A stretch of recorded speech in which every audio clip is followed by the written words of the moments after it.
story? Just the fourth step in the story. Do comment in the comment section.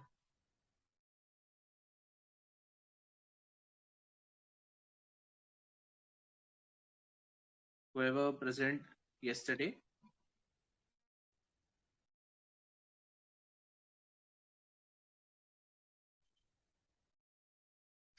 There was a story which I shared with you regarding Article 19.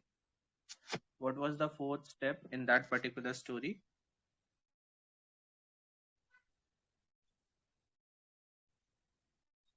Is the comment section accessible to all?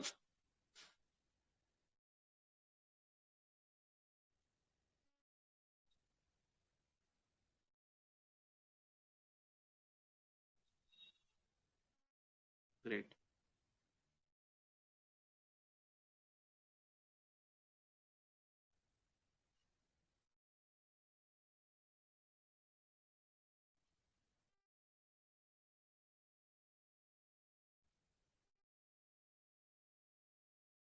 Correct. So because I think some were getting confused, so we have made a separate section for commenting, right? And yeah, the fourth step was indeed to move your room freely. Okay, well done, right? Next, we discussed about SR Bomai case, right? And we discussed about Shishir Mutt case. Which of the cases gave the doctrine of essential religious practice?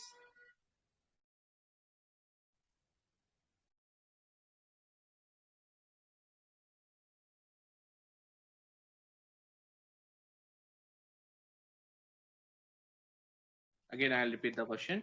The question is, we discussed about Shishir Mutt case and then we discussed SR Bomai case. Which of the cases gave us the doctrine of essential religious practice?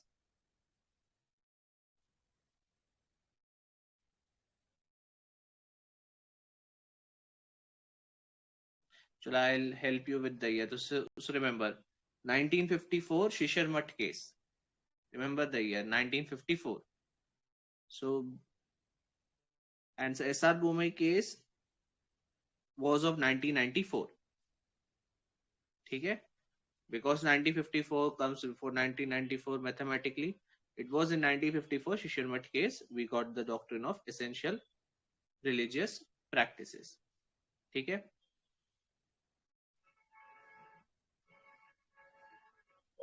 Next, this is the final question related to yesterday's session, right? So we discussed about right to remain silent, which is the case.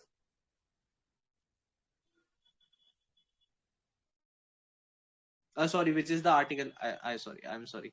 Which is the article regarding right to remain silent?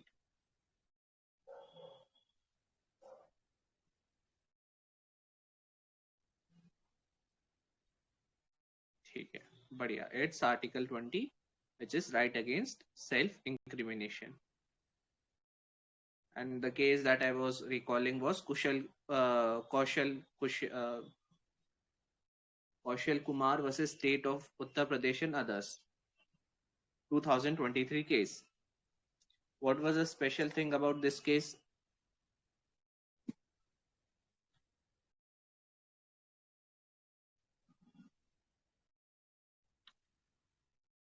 Kaushal Kumar case of 2023 against State of Uttar Pradesh and others. Supreme Court laid a very important directive in this particular case. Very important for prelims.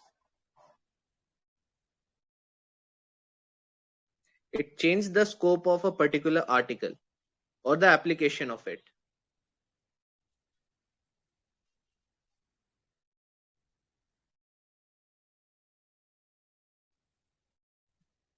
Okay. So as we discussed yesterday, Article 19 now can be enforced against private individuals, right? And this came through, yeah, correct. Article 19 enforcement against private individuals. It was enforceable against states autonomical or archaic actions, but now we have it being enforced against private individuals. ठीक है, बढ़िया. थोड़ा सा और revision करना पड़ेगा. So the recording that is available, try to listen it at 2x speed. Right? Now let's move to today's revision. As I said, that today we'll be discussing about the federalism, or the federal structure that exists in India. ठीक है? In short, this is a brief history about federalism. Why? Because you will get it across various sources, but I will suggest that you need to remember the timeline, or somehow how the federalism evolved in India, right? So when we got our freedom, it was a centralized federalism. Why it was centralized? Because center was occupied by the same party across, and the states were also being monitored by the same party.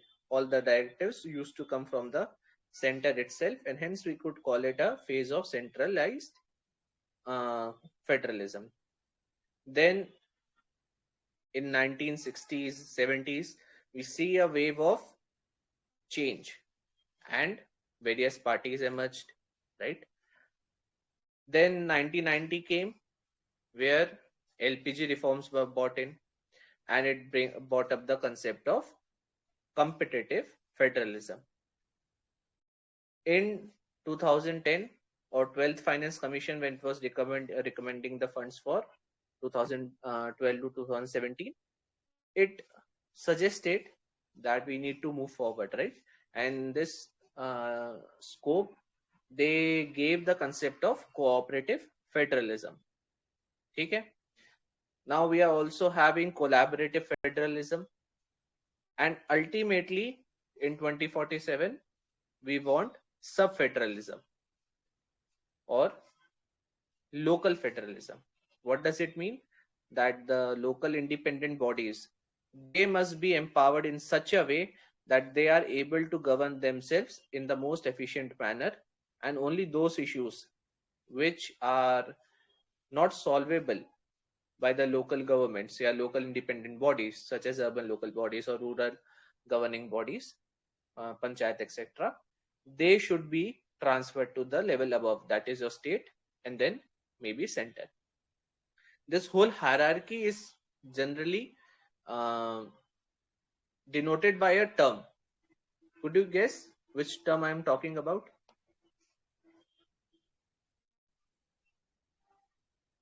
There is a term which says, let local bodies govern themselves with every issue that they can with, right? Then there would be some issues that they can't, that would be transferred to your state governments. And when the state governments feel that they can't handle those issues, they will be transferring to central. Okay, this is a hierarchical structure or bottom-up approach. This bottom-up approach has been given a very good name. Very good name. No, grassroots democracy is enabling government at local levels, right? You are enabling them at local levels. On the other hand, decentralization, it is sort of when center is saying कि जो मेरे पास है, now I am devolving to you. So it is more of a top-down approach. समझ में आया? Decentralization is a top-down approach where central government will decide कि मुझे क्या देना है state governments को. ठीक है? And grassroots democracy is about जो गांधी जी का विजन था. He envisioned that the local governments should be empowered, right, and efficient enough. So उसी regards में किसी को आइडिया मेंस के हिसाब से है? अगेन ये थोड़ा सा मेंस का कंसेप्ट हो जाता है, बट अगर आपको पता हो, it would be enabling you to answer certain questions in prelims. किसी को आंसर पता हो, they can write in comment section and we may discuss the whatever it is coming in your mind, right? whatever is coming into your mind, try to comment in the section, comment section, और clarity बनती जाएगी. At the end prelims पास करने के बाद mains भी लिखना है, so it is better that we make a comprehensive approach where we are able to write both. ठीक है. अच्छा, उस पर्टिकुलर अच्छे से टर्म का नाम स्टार्ट होता है एस से. It is S devolution, blank devolution, and वो ब्लैंक में जो वर्ड फिल होगा वो एस से स्टार्ट होता है. किसी को idea?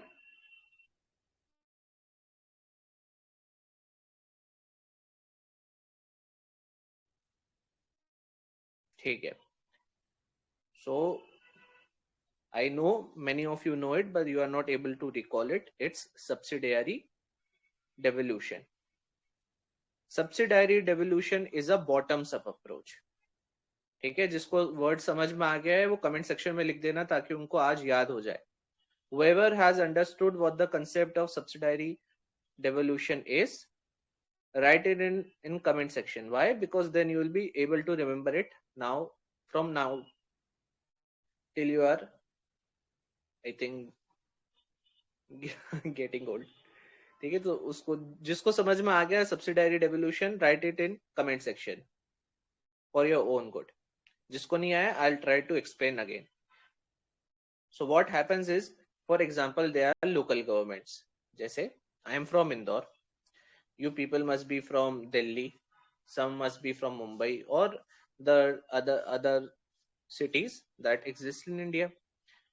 In these cities we have urban local bodies, right? They are urban local bodies को subjects कौन कौन से मिले हुए हैं. So subsidiary devolution क्या कहता है? Give them all subjects, give them all subjects where they can govern. तो law and order हो गया, health हो गया, education हो गया, right? We are going to give every subject that is possible to local governments. Now there would be some issues which local government cannot properly work upon. ठीक है. What would happen is that they will devolve certain subjects to state. For example, defense हो गया, right? Consider all the towns that are near the boundary of India. वो खुद से तो खुद की रक्षा नहीं कर सकते. So they will ask the higher ups to help them, which is states. So they will be devolving your defense. Then education. So now education में, imagine Delhi is teaching a syllabus which is completely different from Mumbai, or even in a state Mumbai is teaching some syllabus which is very different from Pune, very very different from what is being taught in Kalyan. So what the local bodies decided, education would be given to state. ठीक है. So education and defense went to states. Now on state level they will see what issues they can handle. They can easily handle education. So they will be passing an act, a statutory act on education policy. So there would be a Maharashtra education policy which would be empowering all the local governments or giving them guidelines on what to teach in their school level. ठीक है. And after they have passed education, they'll come upon defense, but they see that defense is something that they cannot do on themselves. चलो disaster management तो फिर भी कर ले, they can have a disaster rescue force or relief force. ठीक है, SDRF हो सकता है, but defense, it is very tough for them. So they will devolve this particular issue to center. So this is what bottoms up approach is. Lower लोग, मतलब lower level पे जो bodies है, they are deciding which subjects I am not going to handle. ठीक है. And इसका Stark opposite, polar opposite होता है डिसेंट्रलाइजेशन. वहां पे सेंटर डिसाइड करता है हमेशा कि हमें क्या नीचे देना है. ठीक है. Right now the maximum governance, minimum government, maximum governance, it is an example of your decentralization. So ये था मेंस के पर्सपेक्टिव में फेडरलिज्म. हमने पहले क्या देखा, एक टाइमलाइन देखी छोटी सी, how federalism evolved in India. We had centralized federalism, then parties आना स्टार्ट हुई, फिर उसके बाद एलपीजी रिफॉर्म्स आ गए। सो कहीं ना कहीं स्टार्ट हो गया आपका कॉम्पिटिटिव फेडरलिज्म, वहां पे बना फिर कोलैबोरेटिव और कोऑपरेटिव। अभी हम लोग इसमें डिस्कस कर रहे हैं कोऑपरेटिव कोलैबोरेटिव में सबसे अच्छा क्या होगा, but the end goal is आर सब फेडरलिज्म और लोकल फेडरलिज्म। ठीक है, so this is enough for your mains और enough for your like knowledge which is applicable both in prelims and mains। ठीक है, मेंस में तो और भी पढ़ने को है बट अभी हम उसको डिस्कस नहीं करेंगे, अभी हम वापस से प्रीलिम्स पे आएंगे। So first topic that we are going to discuss is office of profit. क्या हुआ इसमें, तमिलनाडु का जो गवर्नर है, ठीक है, सो स्टेट में एक तरीके से चैलेंज करा गया है that the governor is holding a office which is an office of profit। ठीक है, and it was challenged that this particular position the governor has to leave, so Madras High Court rejected the writ that was called by petitioner। so यहाँ पे दो हमारे लिए important terms आ जाते, first office of profit and there was a writ which was called। chances है पूछ ले, सबसे पहले writ के बारे में डिस्कस करते, writ of quo warranto, I am repeating, writ of quo warranto क्या होता है,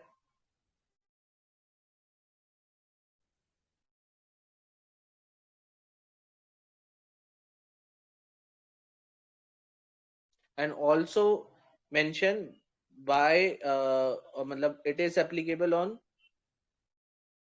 whether it is applicable on private authority or not। ठीक है, so there is a public authorities, companies, agencies, and there are private authorities, companies, agencies। so this writ quo warranto, is it applicable only on public or is it applicable on private also?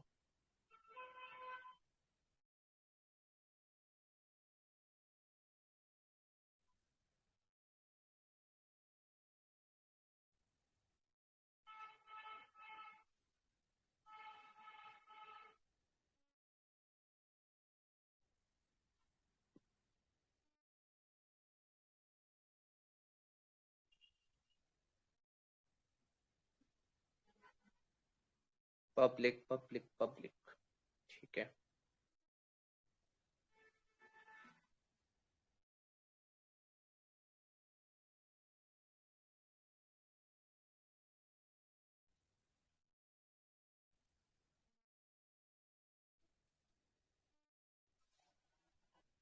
चलो ठीक है, अभी इतना comment आ गए, ठीक है।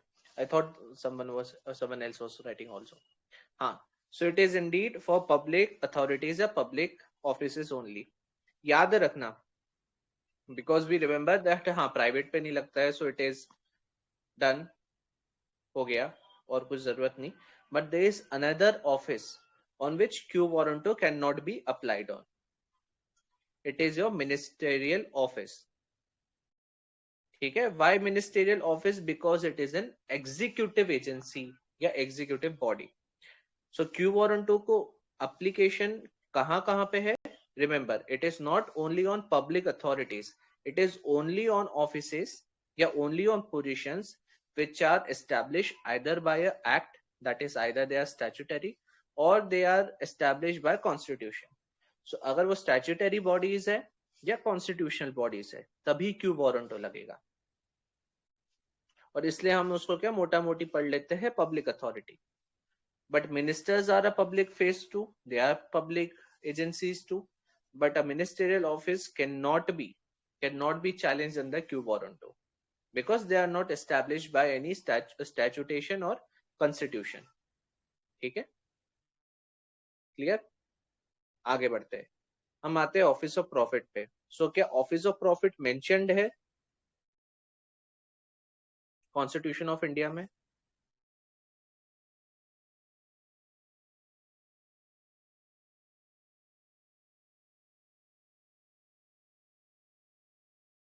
अच्छा, एक यस एक नो, ठीक है।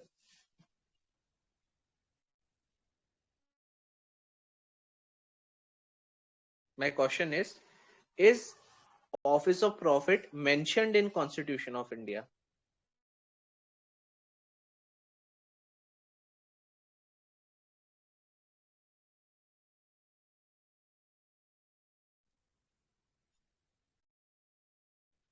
Correct. So Article 158, ठीक है? Article 158, it says that governor cannot hold any office of profit. ठीक है? And other than that, this is something which is in news. इस पे अभी भी proper definition नहीं है, so आप इसमें लिख सकते हो that it is a very subjective. Here you can call for what we call as judicial activism. ठीक है? यहाँ पे judicial activism बड़ा लगता है office of profit में. And sometimes it can also be written in judicial overreach की definition नहीं है. So in this case it depends on judiciary to judiciary किसको वो मानना चाहते हैं कि office of profit है कि नहीं. ठीक है? Very good. So it is indeed mentioned in the constitution but is not defined. अगला, we have attorney general and we have solicitor general. दोनों के आर्टिकल बता दो.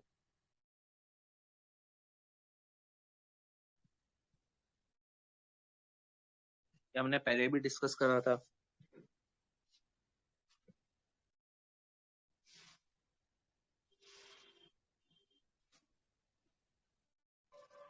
Attorney general and solicitor general, इन दोनों के आर्टिकल्स.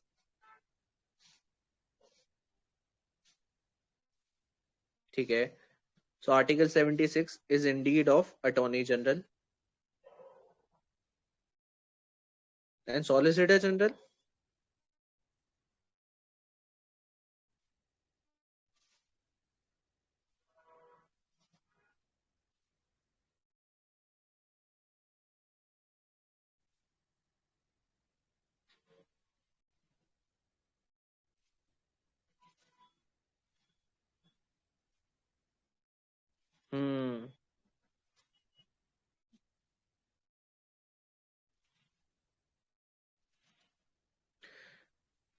ठीक है. Solicitor general is not in constitution. It is not a constitutional post. Attorney general होता है. On the state it is not attorney general, it is advocate general. ठीक है? There is no constitutional provision for solicitor general, and despite not having a position, he is the or she is the second highest law officer in India. ठीक है? Great job. आगे चलते हैं. आगे we are going to talk about legislature. This is a particular committee which is mentioned again and again in news. It is a joint parliamentary committee, JPC. Is JPC a constitutional body? Yes or no?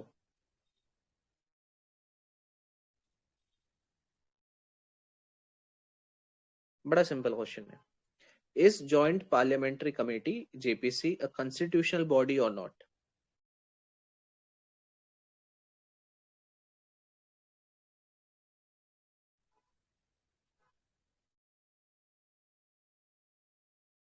See, prelims आपको confuse करने के लिए ऐसे ही आएगा. Right? We have discussed solicitor general. जिस हिसाब से सॉलिसिटर जनरल कंफ्यूज करता है वैसे ये कर दिया. फिर हमने वो भी देखा क्यू वारंटो का एप्लीकेशन, है ना? Great job. It is indeed not a constitutional body. It is rather set up by parliament for a special purpose. Good. And again उसका एक particular task होता है या it is given a particular subject जिसको उसकी scrutiny करनी है, and after it has completed its task it is dissolved, right? So अभी जो Hindenburg report आया था उसके ऊपर opposition demanded approved by joint parliamentary committee. Again, remember, unlike other parliamentary committees, this committee has no fixed members limit. right? Composition as well as number of people who would be part of JPC, it is not fixed. So JPC का है 22 members आ गया, 15+7 वाला जो होता है, या it came 30, सब गलत है. There is no such rule on JPC. By the way, I said 22 which is 15+7. एक बड़ी इंपॉर्टेंट कमेटी है जिसमें ये कॉम्पोजिशन होता है 15+7 members का. A parliamentary committee has a structure which is 15+7. Any idea which parliamentary committee I am talking about? Very important parliamentary committee. Although there are 2-3, but आप एक का बताओ. हाँ, great job. It is indeed PAC, right? The Public Accounts Committee is the one जिसका composition होता है 15+7. ठीक, 15 from Lok Sabha and 7 from Rajya Sabha.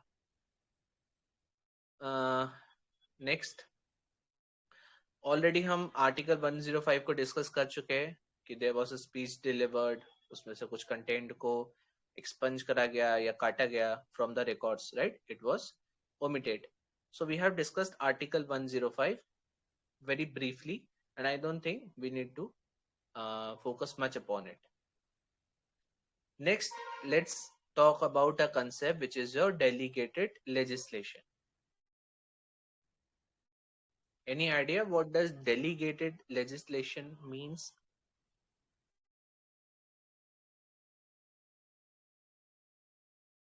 Yes or no? हाँ, ये again yes or no question है. No need to define. Delegated legislation. ठीक है. Great. So simply यही है कि एक अलग बॉडी को लेजिस्लेटिव पावर दे देना. For example, we have reserve bank of India. ठीक है, तो reserve bank of India act है 1934. उसके अंडर रिजर्व बैंक क्या करती है? छापती है आपके नोट. सो एवरी डोमिनेशन या currency you are getting, right, these are all printed under your Reserve bank of India Act 1934. But there is a particular action that they have devolved to central government. इस denomination of currency को legal tender declare करने का या legal tender seize करने का, seize to be legal tender, ठीक है, वो declaration power दी है उसने central government को. Why I am talking about this particular case? Because last year demonetization decision was validated by Supreme Court. It said that a dissenting opinion can exist, but you cannot question the validity of the demonetization decision. Any idea which section through which we have declared several currencies or several type of notes to be to seize as legal tender? There is a section in Reserve Bank of India Act 1924. Sorry, 1934.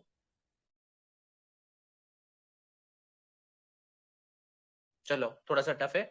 याद रखना पिछले साल क्या हुआ था. Again, demonetization action which was taken in 2016, Supreme Court said that it is well and good, there is no problem and you can criticize it, but the grounds ki excessive delegation हुआ है is false.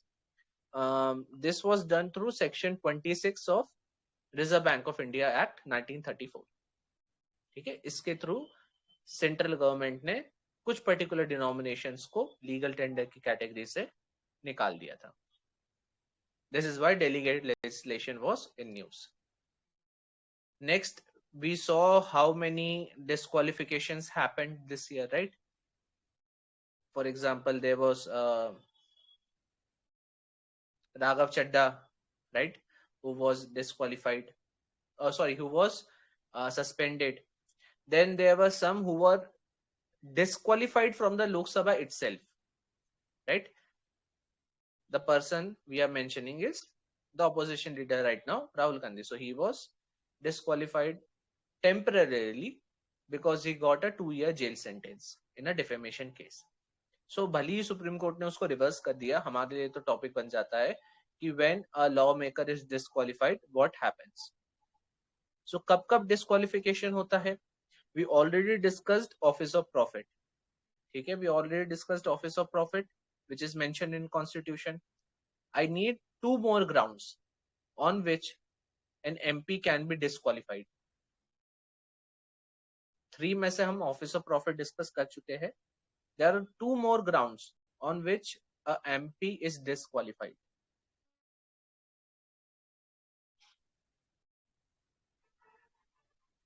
Great job.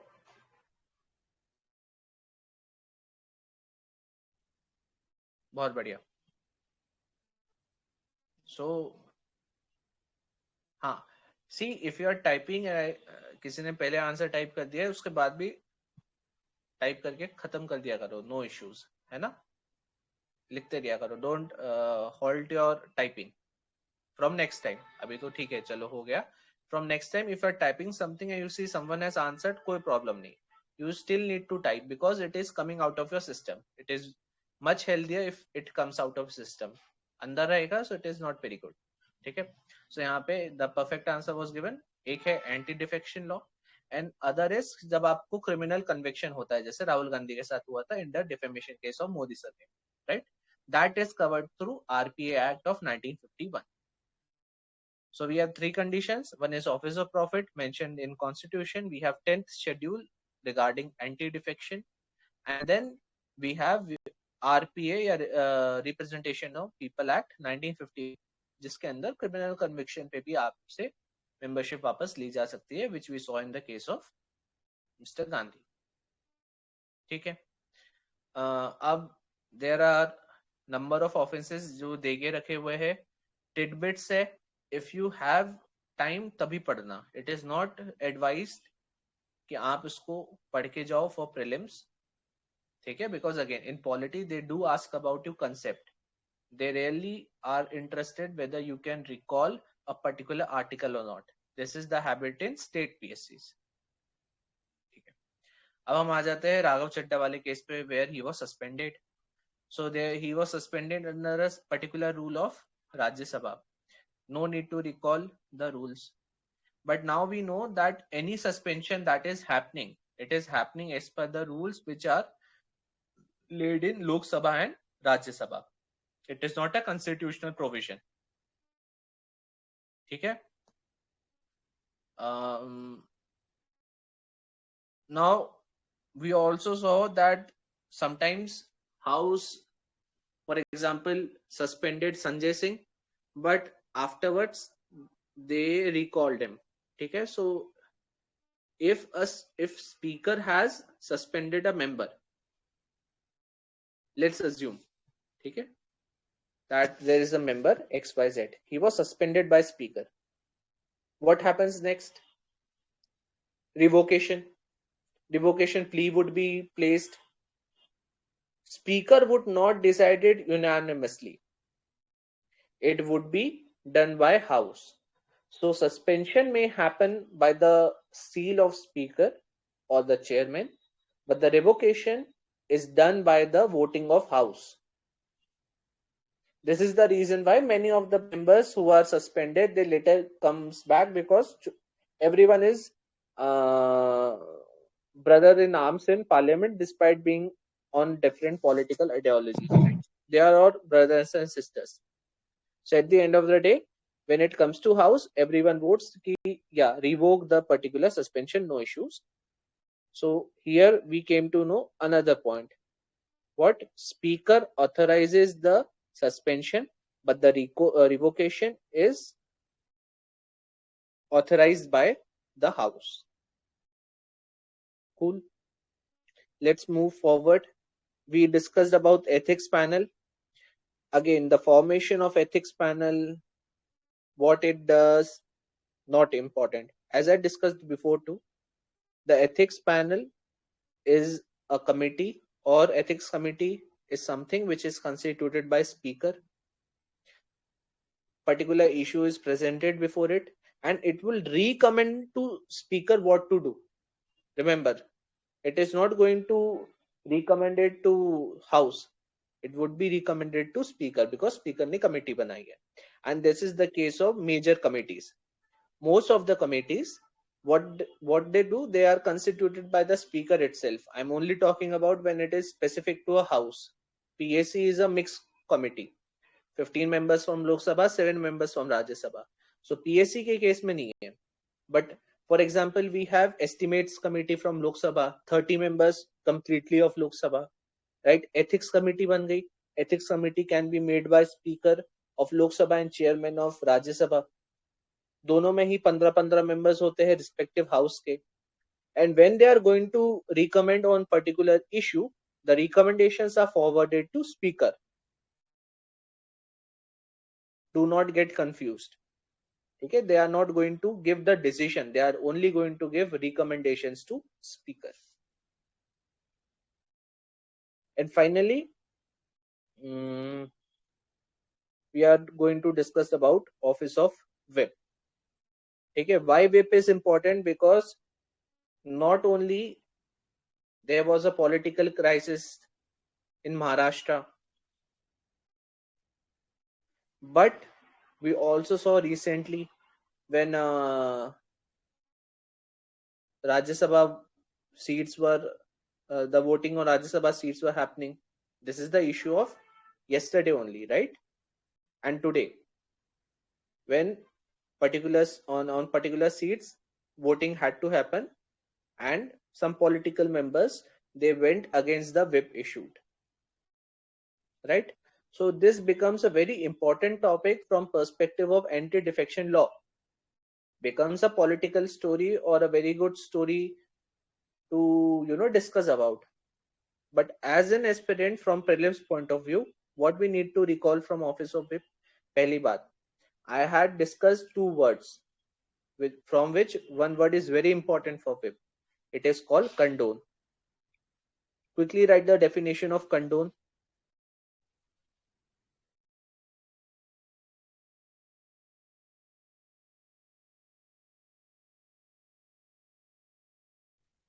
When we were discussing about office of whip previously, I described you that there are two words, condone and condemn.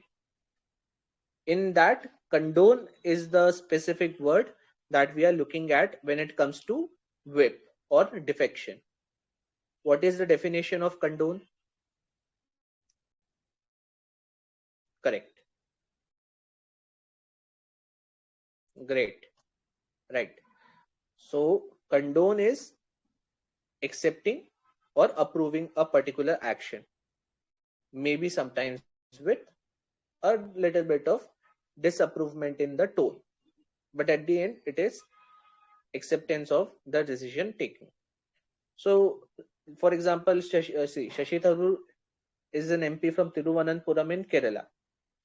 Sometimes his flight may get delayed, or he may not get a flight to come to Lok Sabha on a very important day of voting. So he may abstain from voting. If the Congress party or the leader of the Congress party in Lok Sabha, they condone his action. That is, they are approving that his absence was something that we have no problem with. He would not be considered a case under office of whip, and this has to happen within 15 days. Cool. So this was what whip is. So whip is a simple directive. It is very important because according to it, we decide whether a person has defected or not. And it is only not applicable. Listen to this question very carefully. It is not applicable only in one scenario. I'm repeating the question. Office of whip. Only in one scenario. It is not applicable. Any idea which that scenario is?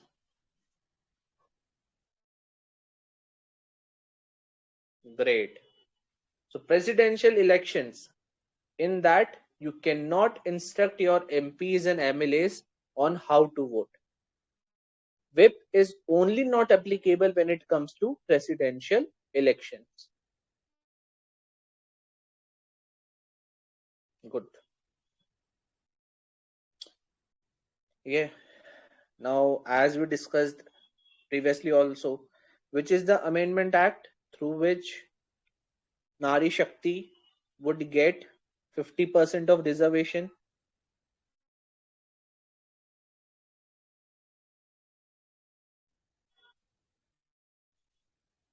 I'll repeat my question.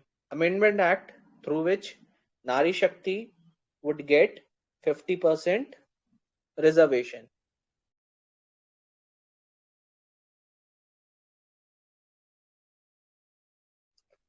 Good. Chalo, Kshitiz remembers. I'm very happy. Haan. And this is something that we need to remember very specifically. It is 33%, not 50%. So 106th Constitutional Amendment Act passed by Parliament in 2023. It empowers the women to get 33% reservation in the governance bodies. Remember, it is only in governance bodies. So जितने भी governance bodies है, such as panchayat or assemblies or parliament, 33% seats would be now allocated to women. And we also studied that this is not only horizontal reservation, vertical reservation. This is also horizontal, right? Where SC/ST reservation or any other reservation that exists, there also will the 33% would be applicable. Now, is it first time that we are seeing such application of 33%, or this was applicable before too? Let me reframe my question. Are we seeing the 33% application for the very first time in India, or was it visible beforehand? Great job. Indeed. So in Panchayati Raj institutions, the amendment of 73rd, 1993, we for the very first time saw the 33% reservation in action, where not only there was vertical, and again in that also we had horizontal reservation. Now from reservation point of view, we also discussed schedule 5 and 6, right? We'll be discussing it again, but not now. ठीक है, but उसको याद रखना. We discussed 5th and 6th schedule, and we discussed the reservation in those particular schedules too. So try to recall that. We are not discussing it right now. Moving forward, we also know that this particular reservation scheme would be applicable after we have our census of 2031. Okay, so in effectively after 15 years, we would have our reservation.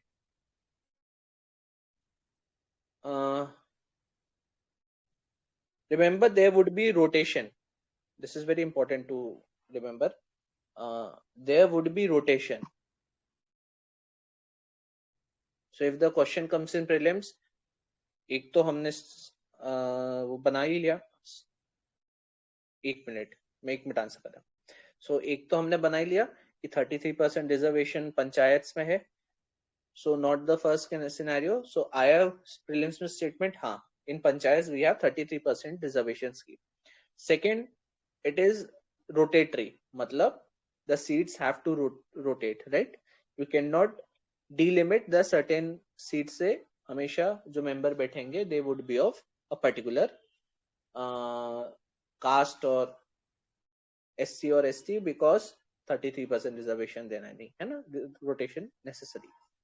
Sir, does it have a sunset clause? यार देखो, sunset clause is something which generally exist. ठीक है? For example, reservation itself, right? Reservation में भी sunset clause था, where after 10 years we would be discussing. So पहले 10 years में होना था, कुछ हो गया, फिर अभी 10 years में होना था, तब ये CAA के कारण वो जो आपका कंप्लीट सिटीजन अमेंडमेंट एक्ट था, उस कारण से जो एक प्रोटेस्ट हमने देखा था इन दिल्ली, अगेन उस रिजर्वेशन को हमने 10 साल के लिए कर दिया. सो सनसेट क्लॉज है कि नहीं, यूपीएससी कभी आपसे पूछेगा नहीं. If it asks, it would be a question in interview. In mains, if you can bring the sunset clause in picture as criticism, well and good.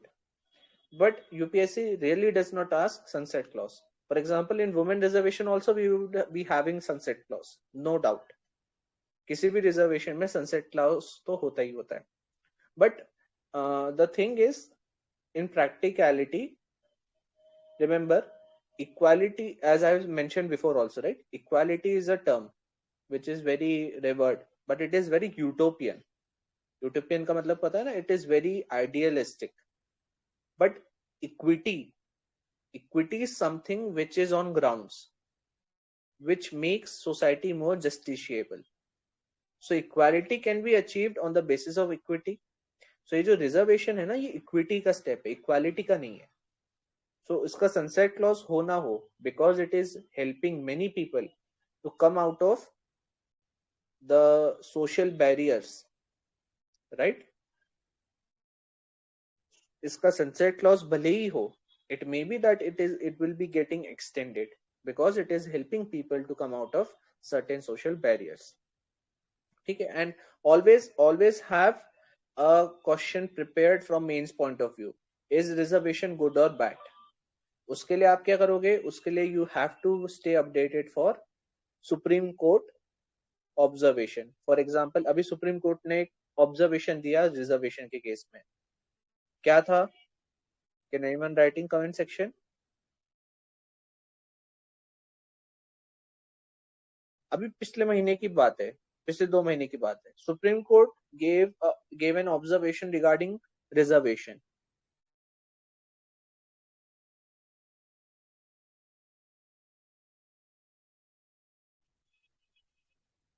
हाँ, near about something like that. Not exactly, but हाँ, still waiting.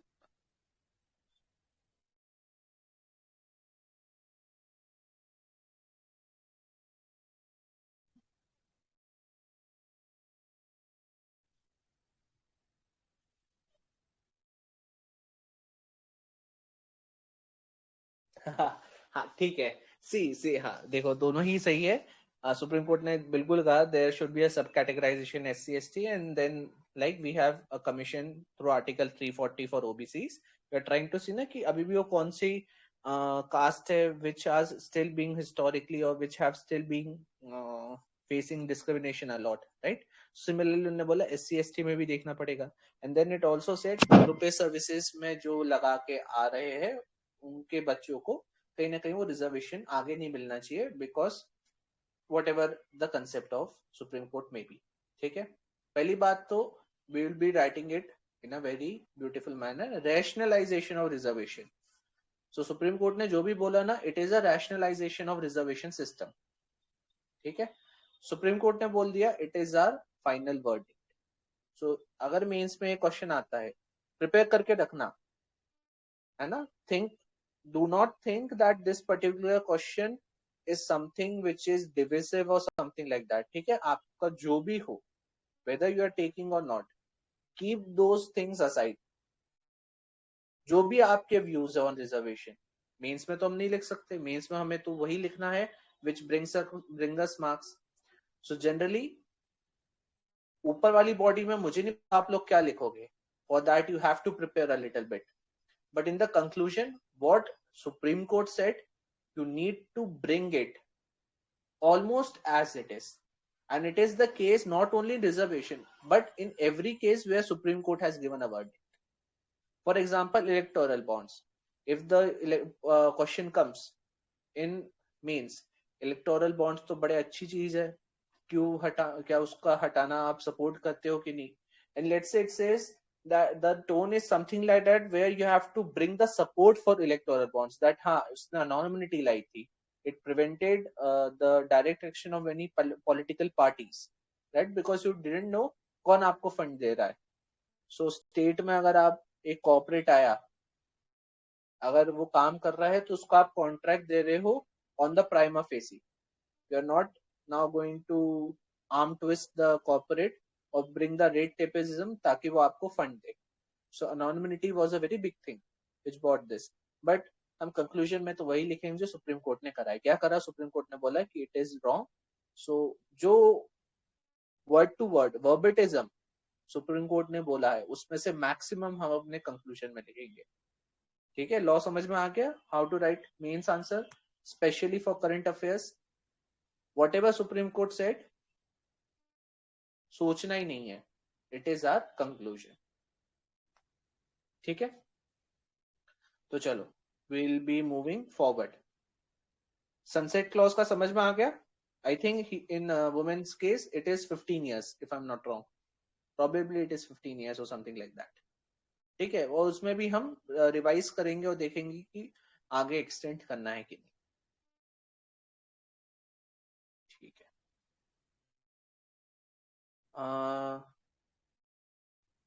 Special session we have already discussed. Immunity to legislatures we have already discussed. The PV Narasimha Rao case, right? And Supreme Court has set up a constitutional bench to reevaluate its stance on the immunity to legislatures. अब ये case क्यों important है? Because remember PV Narasimha Rao इन्हें भारत रत्न मिल रहा है this year, right? So a case which is pertaining to him, it becomes very important. Again constitution bench important, हमने उस दिन डिस्कस कर ही लिया था आर्टिकल 145 के पर्सपेक्टिव में, that if there are significant legal question on certain constitutional provisions, so Supreme Court minimum 5 Supreme Court judges की bench बिठाई. It would be called constitution bench. And जब भी इसके ऊपर और चर्चा करनी है या इसको reevaluate करना है, the bench strength would be increasing by +2. So in Narasimha Rao case it was 5 judge bench. Because it is going to be reevaluated, now it would be 7 judge bench. Similarly, Keshwanand Bharti case for the very first time saw or still holds the largest bench, right? So अब अगर उसके ऊपर discuss करना है या रिवैल्यूएट करना है judgement, the bench that would be sitting for that particular case would be much more larger than the previous one. ठीक है, आगे चलते हैं. I think we have discussed major issues. Tamil Nadu case हमने डिस्कस कर लिया from governor point of view and the office of profit. We also discussed Q warrant.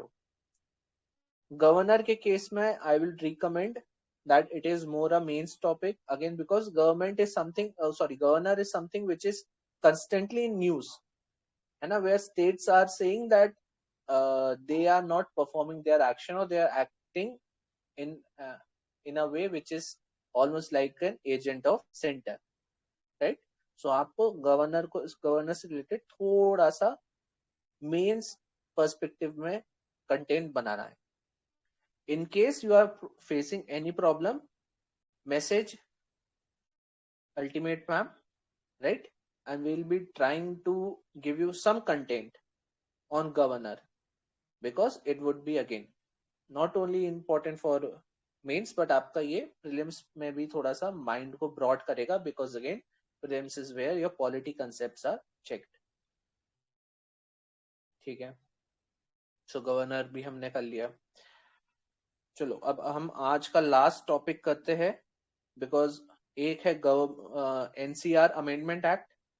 देखा था हमने कल के रिवीजन में. If I do forget to discuss the Government of National capital Territory of Delhi Act, ठीक है, या मंडे को जब हम सेशन करेंगे, सो जो national capital territory Delhi act है, अमेंडमेंट एक्ट है, ठीक है, if I forget to discuss इस, please type it in the comment section कि सर हमें इसको डिस्कस करना था थोड़ा सा और. ठीक है, वो हम अगले सेशन के लिए रखते हैं. और आज का हम फाइनल टॉपिक उठाते हैं, which is your GST appellate tribunal. Why GST appellate tribunal I am taking up?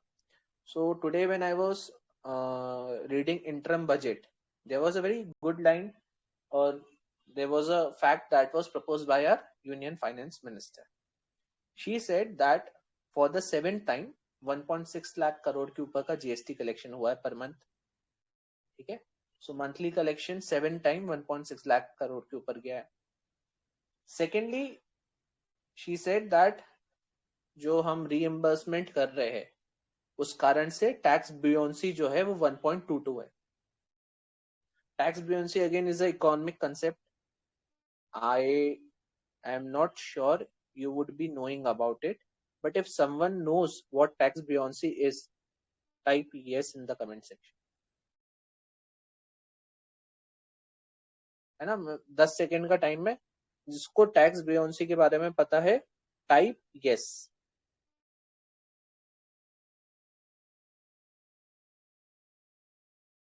अच्छा, एक yes आया.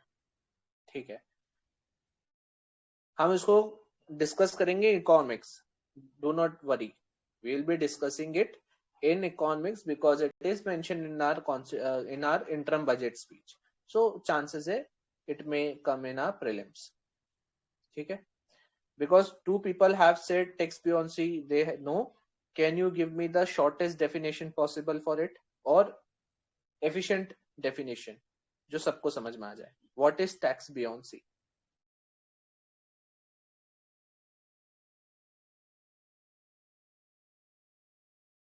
Varsha and Parishma.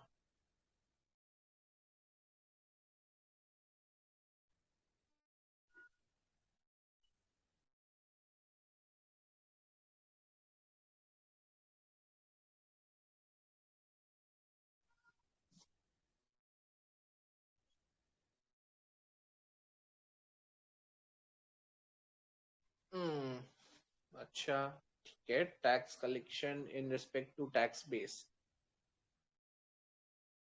Increasing revenue without the tax base. अच्छा,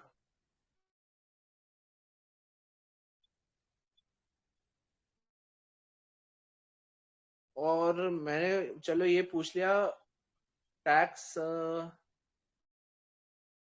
इलास्टिसिटी क्या होता है. ठीक है, I would say that Parishma has given the correct answer or near to it. It is a relation between tax revenue and your national growth rate, your national income. So जो आपका national output और income रहता है ना, उसके proportion में है tax revenue का कितना ग्रोथ हुआ है. For example, we have 1.22. She said it was a 1.22 factor. What does it mean कि if the growth was of 1%, tax revenue increased by 1.22. This means what does it suggest कि आप जितना growth को support करोगे आने वाले सालों में, राइट, आने वाले सालों में you would see more and more, right, tax collection because it is increasing with growth. While tax elasticity, correct, it is much more describable by your Laffer curve. ठीक है, सो लाफे कर्व होता है LAFFER curve. It shows about how tax revenue responds to your tax rate.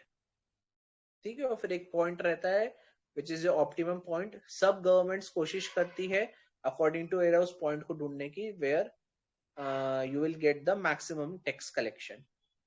ठीक है, on a particular tax rate. Very good. Again worry not, अपन इसको बहुत अच्छे से डिस्कस करेंगे इन इकोनॉमिक्स के पीटी 365 में. ठीक है, सो जीएसटी को क्यों डिस्कस कर रहा हूँ समझ में आ गया, because it was given in our interim budget. अब ये अपीलेट ट्रिब्यूनल क्यों इंपॉर्टेंट हो जाता है? सो सी, अभी तक अगर हम देखें GST appellate tribunal, there was a national bench in New Delhi. ठीक है, there was a national bench in New Delhi, कोई बात नहीं. बट रीजनल बेंचेस और स्टेट बेंचेस में थोड़ा सा इशू आ रहा था. क्या आ रहा था? That in case a case goes to GST tribunal, है ना, appellate tribunal is always one step above tribunal because you are filing a appeal against a decision, a previous decision. It is not something which is first hand. So, for example, Varsha or Parishma, they both do a business, and both did a uh, uh, they did some corrupt practice in GST. दोनों का case जाता है GST में. They would be going to GST tribunal. ठीक है, it would not be going directly to the appellate. और जब GST tribunal का आपके पास डिसीजन आएगा, so Parishma may not go further, but Varsha can if she feels कि उसके साथ injustice हुआ in the decision. ठीक है. So अभी तक हमारे पास न्यू दिल्ली में एक बेंच था, फाइनेंस बिल 2023 आया. इट सेड कि अब अगर आपको रीजनल बेंचेस रखनी है तो गवर्नमेंट बाय नोटिफिकेशन कंस्टिट्यूट कर देगा, और अगर स्टेट बेंच रखनी है तो जीएसटी काउंसिल रिकमेंड करेगा, उतनी स्टेट बेंचेस रख दी जाएगी. ठीक है. Now we don't have to look very specifically on the governance of it. ठीक है, no issue. We can leave it as it is. But what we need to know about GST Appellate Tribunal is, as per the Code of Civil Procedure 1908, GST Appellate Tribunal has been given the powers similar to a certain court. या तो civil है या criminal है. कौन सा court होगा?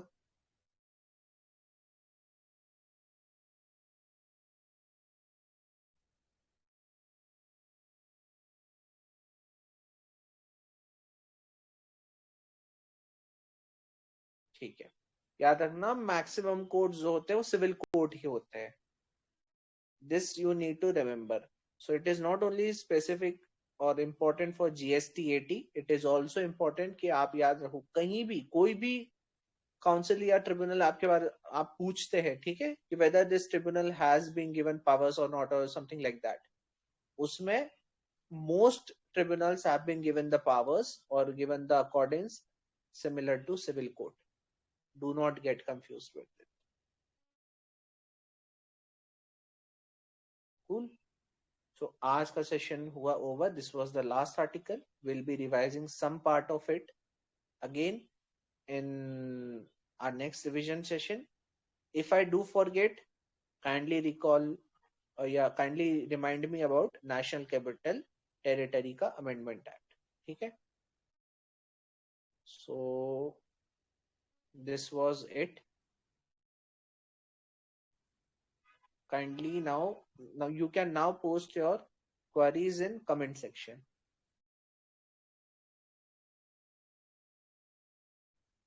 if you have any.